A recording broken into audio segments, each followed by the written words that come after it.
Oke, part ketiga ini akan menjelaskan atau kalimat-kalimat yang bisa digunakan untuk menulis surat. Yang pertama, gratitude. Contohnya, I'm just writing to thank you for blah blah blah. It was very kind of you to. Thanks very much for. I am very grateful for. Contohnya, I am very grateful for having friend like you. I hope that you are in a health condition. Seperti itu. Yang kedua, giving advice atau memberikan saran. Contohnya, well, I thought about it and if I were you, I would blah blah blah.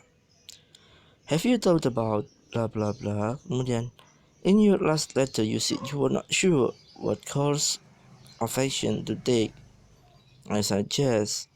Nah, yang giving advice ini biasanya ini adalah memberikan saran. Misalnya, pada sebelumnya kalian sudah menuliskan surat atau sudah berkirim surat tentang suatu hal, misalnya ingin melakukan sesuatu, atau misalnya contohnya lah ingin memberikan hadiah atau kado kepada seseorang. Nah, di sini biasanya seperti inilah. Have you thought about giving them clothes, etc. Nah, jadi kamu sudah berpikir nggak kalau misalnya mau ngasih baju saja atau yang lain. Nah, gampangannya seperti itu. Nah, yang ketiga adalah delivering good news atau menyampaikan berita bahagia. Contoh, I'm sure you will be happy to hear that I am going to marry with him. Nah, seperti itu adalah berita bagus. Kemudian, by the way, did you know that?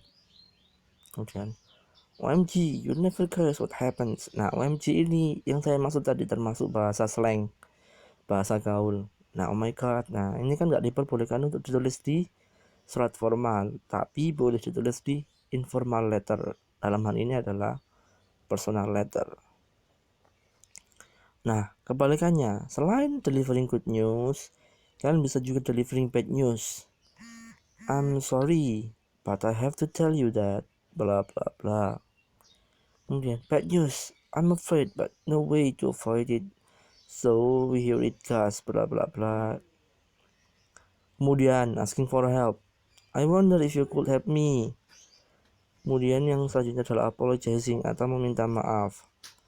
I would like to apologize for breaking your stuff atau for losing your book.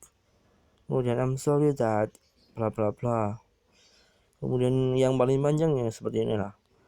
Words are not enough to erase the pain I have given you, but I want to say how sorry I am. Nah, ini termasuk kalimat yang puisi, kayak puisi namanya, seperti itulah. Nah, tuh. Kemudian ada example of expression used in personal letters. Nah, yang pertama salutation atau salam, dear, dearest, sweetheart, darling. Nah, ini ditulis di sini, salutation depend on how well you know the person you are writing to. Nah, kalau kalian nggak kenal-kenal banget sama yang kalian kirimin surat, misalnya nggak terlalu akrab banget lah, masa tiba-tiba kalian panggil sweetheart, ya kan nggak mungkin kan, apalagi my love, seperti itu. Nah, closing, nah ini yours with love, sincerely yours. Saya kira kalian semua sudah familiar lah ya, kenal sama kata-kata ini. Kemudian starting the letter atau memulai surat, memulai percakapannya di surat itu. Contohnya, how are you? Hope this letter finds you, bla bla bla. Thank you for your last letter. Ada banyak nih, silakan nanti dipilih kalau misalnya mau buat surat pribadi seperti ini. Nah, conclusion atau penutup atau kesimpulan. Bukan kesimpulan kalau di surat. Ini bukan esai, jadi gak ada kesimpulan. Ya penutup lah. Contohnya, I'm looking forward to seeing you soon. Saya berharap bisa bertemu kamu secepatnya. I'm looking forward to hearing from you soon. My best wishes for the coming test. See you, I will wait soon. Nah, yang paling singkat, ini malas nulis surat kayaknya. Baik, itu aja udah cukup. Gak apa-apa sih. Oke, itu saja. Ada pertanyaan? Silakan disampaikan semuanya.